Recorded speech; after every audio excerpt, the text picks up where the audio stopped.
My grandmother died at 108 years old. This is another beautiful person that I talk about in my book. And I asked her a simple question. I said, Grandma, what is the key to your longevity? She said two things. She said, hard work and prayer.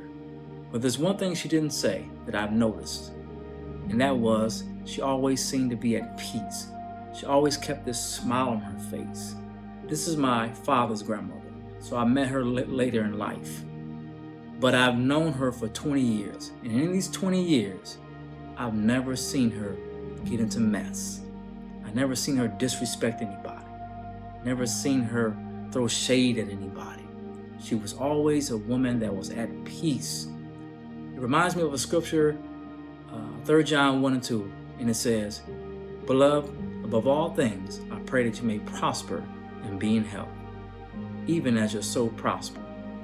So as your soul thrives, as your soul flourish, you become prosperous. My grandmother died at 108 years old in 2018 in her own house, paid off. She didn't need a GoFundMe to bury her, and she was always at peace. And I said, you know what? It doesn't take much to smile.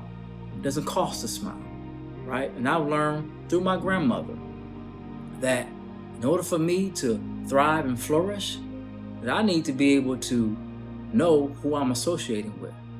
And I need to be able to say, you know what? I'm not going to go through what I went through years ago.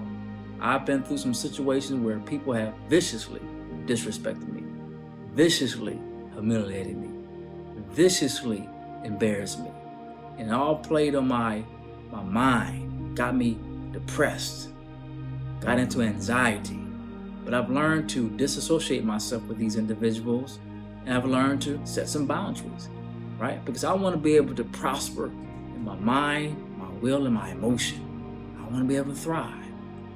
What I've learned from my grandmother is that if I'm healthy mentally, physically, spiritually, I'm going to thrive. I'm going to prosper. It doesn't take much to smile. As a matter of fact, study shows that if you smile, it reduces stress, reduces depression. It helps you physically, mentally. It doesn't cost much to smile. And this is what I learned from my grandmother, Ella Stevenson, just being at peace with herself. I miss her a lot. I know she's in heaven, having a good old time with the Lord. You can order my book at carson-academy.com.